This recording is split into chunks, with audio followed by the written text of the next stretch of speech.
ಕರ್ತನಾದ ಯೇಸು ಕ್ರಿಸ್ತನಲ್ಲಿ ಪ್ರಿಯರಾದ ದೇವಜನರೇ, ನಮ್ಮ ಕರ್ತನಾದ ಯೇಸು ಕ್ರಿಸ್ತನ ಅತ್ಯಧಿಕವಾದ ಕೃಪೆಯು ಸಮಾಧಾನವು ತಮಗೂ ತಮ್ಮ ಕುಟುಂಬದ ಪ್ರಿಯರೆಲ್ಲರಿಗೆ ಹೆಚ್ಚಾಗುಂಟಾಗಲಿ.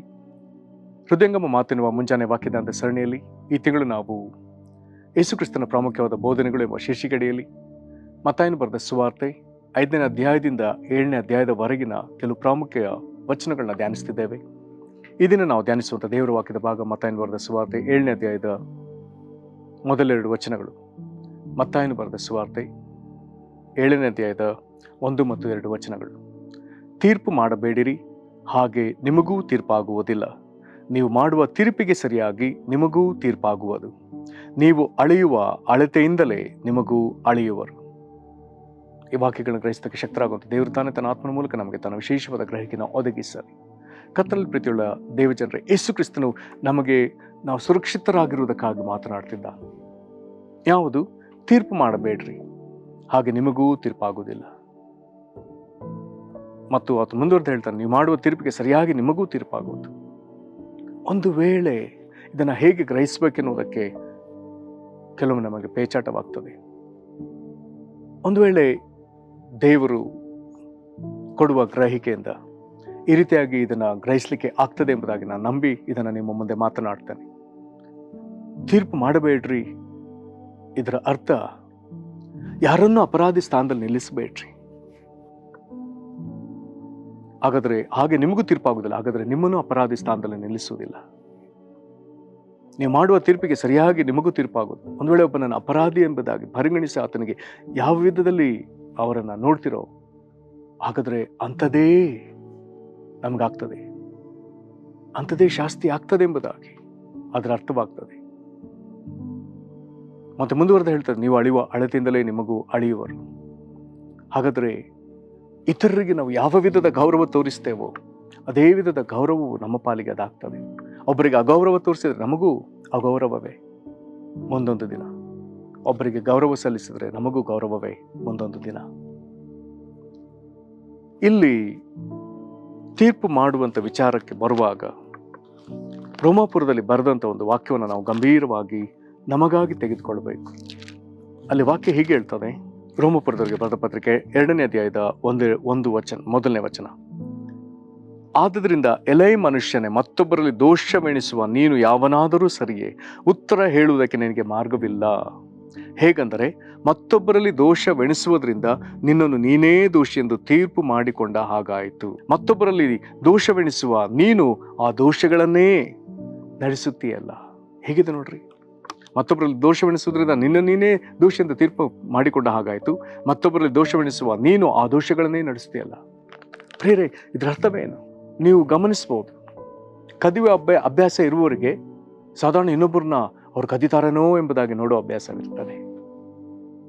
ಅಥವಾ ಇನ್ಯಾವುದೋ ಚೇಷ್ಟೆ ಮಾಡುವಂಥ ವ್ಯಕ್ತಿಗೆ ಇನ್ನೊಬ್ಬರನ್ನ ಅವನು ಈ ಚೇಷ್ಟೆ ಮಾಡ್ತಾನಾ ಎಂಬುದಾಗಿ ನೋಡುವ ಅಭ್ಯಾಸ ಇರ್ತದೆ. ಅದನ್ನೇ ವಾಕ್ಯ ಹೇಳ್ತಾನೆ, ಮತ್ತೊಬ್ಬರಲ್ಲಿ ದೋಷವೆಣಿಸುವ ನೀನು ಆ ದೋಷಗಳನ್ನೇ ನಡೆಸ್ತೀಯಲ್ಲ. ಹಾಗಾದ್ರೆ ನಿನ್ನ ಮನಸ್ಸು ಯಾರ ಕುರಿತಾಗಿ ಇನ್ನೊಂದು ರೀತಿಯಲ್ಲಿ ಯೋಚಿಸೋದಾದ್ರೆ ವಾಕ್ಯ ಹೇಳ್ತದೆ, ನೀನು ಅದೇ ತಪ್ಪನ್ನು ಮಾಡಿ ದೋಷಿ ಆಗ್ತಿದೆ ಎಂಬುದಾಗಿ ಹೇಳ್ತಾ ಇದೆ. ಹಾಗಾದ್ರೆ ನಾವಿಲ್ಲಿ ಮತ್ತ 7ನೇ ಅಧ್ಯಾಯದಲ್ಲಿ ಓದಿದ ವಚನಕ್ಕೆ ಯೇಸು ಕ್ರಿಸ್ತನು ಕೆಲವು ಉದಾಹರಣೆಗಳೊಂದಿಗೆ ನಮ್ಮ ಸಂಗಡ ಮಾತನಾಡ್ತಾನೆ. ಹೇಗೆ ನಮ್ಮಲ್ಲಿ ನಾವು ಅನೇಕರು ನಮ್ಮ ಕಣ್ಣಿನಲ್ಲಿರುವಂತ ತೊಲೆ, ಅಂದ್ರೆ ಇದರರ್ಥ ಒಂದು ದೊಡ್ಡ ಮರದ ತುಂಡು ಎಂಬುದಾಗಿ ಅರ್ಥ. ತೊಲೆಯನ್ನ ಯೋಚಿಸದೆ ಮತ್ತೊಬ್ಬ ಸಹೋದರನ ಕಣ್ಣಿನಲ್ಲಿ ಕಾಣುವ ಸಣ್ಣ ರವೆಯನ್ನು ನಾವು ಯೋಚಿಸುವಂಥವರು ಎಂಬುದಾಗಿ ಯೇಸು ಕ್ರಿಸ್ತನೇ ಹೇಳ್ತಿದ್ದ. ನಮ್ಮ ಕಣ್ಣಿನಲ್ಲಿ ಒಂದು ದೊಡ್ಡ ಮರದ ತುಂಡಿದೆಯಂತೆ, ಅದ್ರ ಬಗ್ಗೆ ನಮಗೆ ಸ್ವಲ್ಪ ಅದನ್ನು ತೆಗೆದಾಕೋಬೇಕಂತ ನಾವು ಯೋಚಿಸುವವರಲ್ಲ.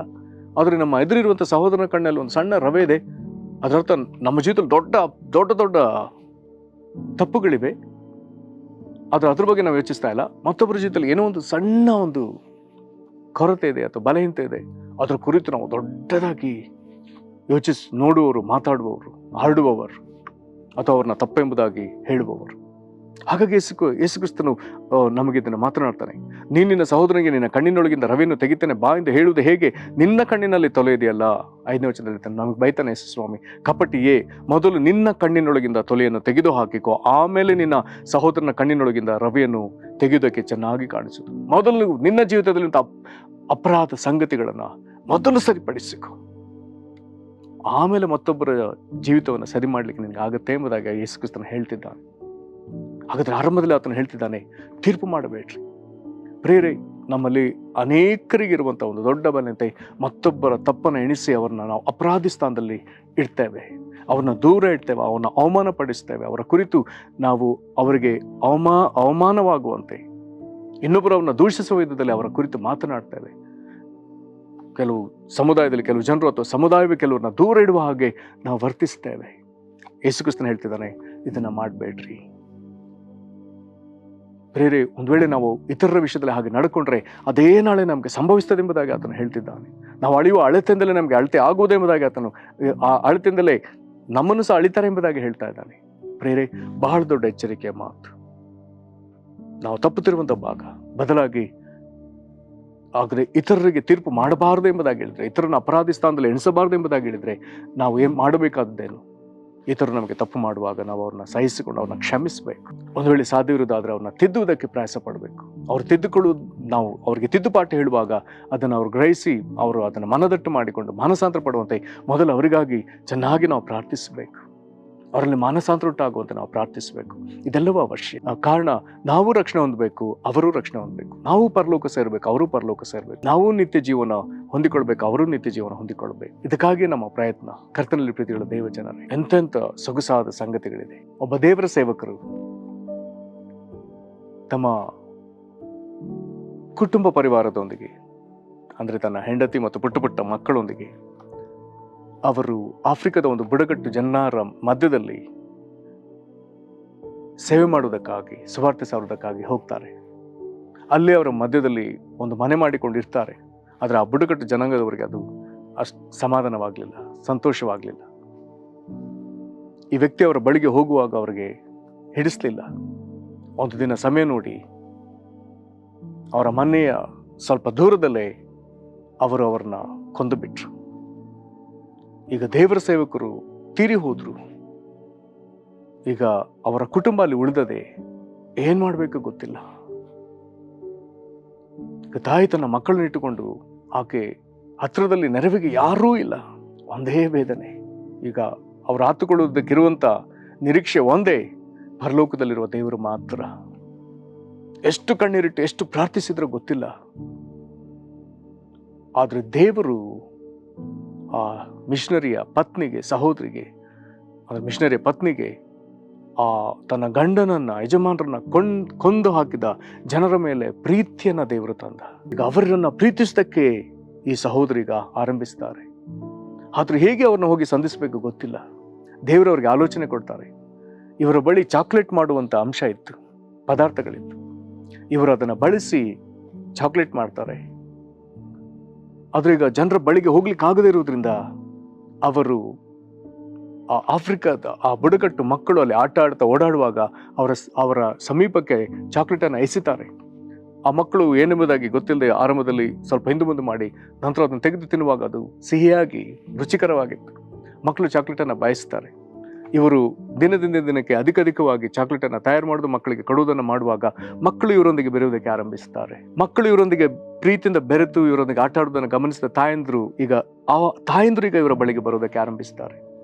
ಇವರು ಆ ಮಕ್ಕಳ ತಾಯಂದ್ರಿಗೆ ತಲೆ ಬಾಚುವುದು ಹೇಗೆ, ಅವರು ತಮ್ಮ ಶರೀರವನ್ನ ಹೇಗೆ ಶುದ್ಧತ್ವದಲ್ಲಿ ಇಟ್ಟುಕೊಳ್ಬೇಕು, ವಸ್ತ್ರ ಹೇಗೆ ಆಗ್ಬೇಕು, ಇದನ್ನೆಲ್ಲ ಅವರು ಹೇಳಿಕೊಡ್ತಾರೆ. ಇದರಿಂದ ಅವರ ಸ್ವಭಾವ ಅವರ ವರ್ತನೆಗಳೆಲ್ಲವೂ ಅದು ಪರಿವರ್ತನೆ ಆಗ್ತದೆ. ಇದನ್ನ ಅಲ್ಲಿಯ ಬುಡಕಟ್ಟು ಜನಾಂಗದ ಪುರುಷರು ಅದನ್ನ ನೋಡ್ತಾರೆ. ಅವರಿಗೂ ಮನಸ್ಸು ಬದಲಾಗ್ತದೆ.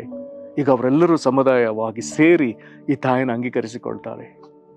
ಪ್ರೇರೆ, ತಮ್ಮ ಯಜಮಾನರನ್ನ ಕೊಂದ ಆ ಬುಡಕಟ್ಟು ಜನಾಂಗದವರನ್ನ ನೋಡಿ ಅವ್ರನ್ನ ತಪ್ಪಿತಸ್ಥ ಸ್ಥಾನದಲ್ಲಿ ಅಪರಾಧಿಗಳಾಗಿ ನಿಲ್ಲಿಸಲೇ ಇಲ್ಲ. ಅವರಿಗೆ ವಿರುದ್ಧವಾಗಿ ಯಾವ ತೀರ್ಪು ಮಾಡಲೇ ಇಲ್ಲ. ಬದಲಾಗಿ ತಾಯಿ ದೇವರ ಬಳಿ ಕಣ್ಣೀರಿನಿಂದ ಪ್ರಾರ್ಥಿಸುವಾಗ ದೇವರು ಅವರ ಮೇಲೆ ಇವರಿಗೆ ಪ್ರೀತಿ ಹೃದಯವನ್ನ ಕೊಟ್ಟ. ಅವರು ಎಲ್ಲರನ್ನ ಕ್ಷಮಿಸಿಬಿಟ್ರು. ತನ್ನ ಯಜಮಾನರನ್ನು ಕೊಂದ ಅವರ ಮಕ್ಕಳಿಗೆ ಇವರು ಸಿಹಿಯನ್ನ ಕೊಟ್ಟಿದ್ದಾರೆ. ಅವರ ಪತ್ನಿಯರಿಗೆ ಇವರು ಹೇಗೆ ಅನುದಿನ ಶುದ್ಧತೆಯಲ್ಲಿ ಬಾಳಬೇಕೆಂಬುದನ್ನ ಕಲಿಸಿಕೊಟ್ಟಿದ್ದಾರೆ. ಹೀಗೆ ಅವರ ಭಾಷೆಯನ್ನ ಕಲಿತಾರೆ.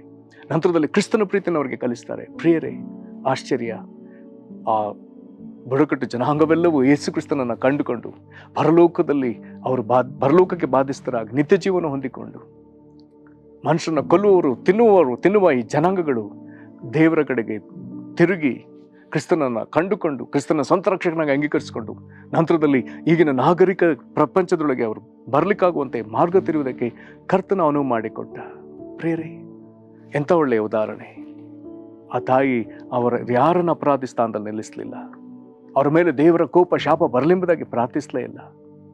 ಬದಲಾಗಿ ಅವನ್ನ ಪ್ರೀತಿಸುವ ಶಕ್ತಿನ ದೇವರಿಂದ ಪಡ್ಕೊಂಡ್ರು. ಕಲ್ವಾರಿ ಪ್ರೇಮ ಇವರ ಹೃದಯಗಳನ್ನ ತುಂಬಿಕೊಂಡದ್ರಿಂದ ಅವರೆಲ್ಲರನ್ನ ಕ್ಷಮಿಸಿ ಅವ್ರನ್ನ ದೇವರ ರಾಜ್ಯದ ಕಡೆಗೆ, ಅಂದ್ರೆ ಕ್ರಿಸ್ತನ ಕಡೆಗೆ ನಡೆಸಿದ್ರು. ಎಂತಹ ಶ್ರೇಷ್ಠ ಸಂಗತಿಗಳು. ಇಂಥ ಹೃದಯ ದೇವರು ನಮಗೂ ಕೊಡ್ಲೆಂಬುದಾಗಿ ನಾವು ಪ್ರಾರ್ಥಿಸೋಣ. ಮಹಾಕೃಪೆಗಳ ಪರಲೋಕ ತಂದೆ, ಇತರರಿಗೆ ತೀರ್ಪು ಮಾಡಬಾರ್ದೆಂಬುದಾಗಿ ಹೇಳಿದೆ ದೇವರೇ. ನಾವೆಷ್ಟೋ ಜನರನ್ನ ಅವರ ಸಣ್ಣ ಸಣ್ಣ ತಪ್ಪುಗಳನ್ನ ನಾವು ಸಹಿಸಿಕೊಳ್ಳದೆ ಅವ್ರನ್ನ ಬೈದಿದ್ದೇವೆ, ನಿಷ್ಠುರ ಮಾಡಿದ್ದೇವೆ, ಅವರಿಗೆ ಶಿಕ್ಷೆ ಕೊಟ್ಟಿದ್ದೇವೆ, ಅವ್ರನ್ನ ನಮ್ಮ ಸಹವಾಸ ತಳ್ಳಿಬಿಟ್ಟಿದ್ದೇವೆ, ಅವ್ರನ್ನ ಅಪರಾಧಿ ಸ್ಥಾನದಲ್ಲಿ ನಿಲ್ಲಿಸಿದ್ದೇವೆ. ದೇವ್ರ ನಾವು ಮಾಡಿದ ಪಾಪಗಳಿಗಾಗಿ ನಾವು ಕ್ಷಮೆ ಕೇಳ್ತೇವೆ. ನಮ್ಮನ್ನು ಕ್ಷಮಿಸಿರಿ ಕರ್ತನೆ. ನಾವು ನಮ್ಮ ಕಣ್ಣಿನಲ್ಲಿರುವ ದೊಡ್ಡ ತೊಲೆ ಮರದ ತುಂಡನ್ನು ನಾವು ಗಮನಿಸದೆ ಇತರರ ಕಣ್ಣಿನಲ್ಲಿರುವಂಥ ಸಣ್ಣ ರವೆಯನ್ನೇ ದೊಡ್ಡ ಅಪರಾಧ ಎಂಬುದಾಗಿ ಬಿಂಬಿಸಿದ್ದಕ್ಕಾಗಿ ನಾವು ಕ್ಷಮೆ ಕೇಳ್ತೇವೆ ಕರ್ತನೆ. ನಮ್ಮನ್ನು ಕ್ಷಮಿಸಿರಿ. ಆ ಮಿಷನರಿ ತಾಯಿಯ ಹೃದಯದಲ್ಲಿ ಕರ್ತನೆ ತನ್ನ ಗಂಡನನ್ನು ಕೊಂದವರ ವಿಷಯದಲ್ಲಿ ದೇವರೇ ಕ್ರಿಸ್ತನ ಪ್ರೀತಿಯನ್ನ, ಕ್ಷಮಾಪಣೆಯನ್ನು ನೀನು ಉಂಟು ಮಾಡಿ ಕರ್ತನೆ ಇಡೀ ಸಮುದಾಯವನ್ನು ಕ್ರಿಸ್ತನ ಕಡೆಗೆ ತರುವುದಕ್ಕೆ ಅವನ್ನ ಬಲಪಡಿಸ್ತೀಯಲ್ಲಪ್ಪ ಕರ್ತನೆ. ನಮ್ಮನ್ನು ಬಲಪಡಿಸ್ರಿ ಕರ್ತನೆ. ಇತರರನ್ನ ಕ್ರಿಸ್ತನಲ್ಲಿ ಪ್ರೀತಿಸತಕ್ಕೂ ಕ್ಷಮಿಸತಕ್ಕೂ ನಮಗೆ ಕಲಿಸಿಕೊಡ್ರಿ.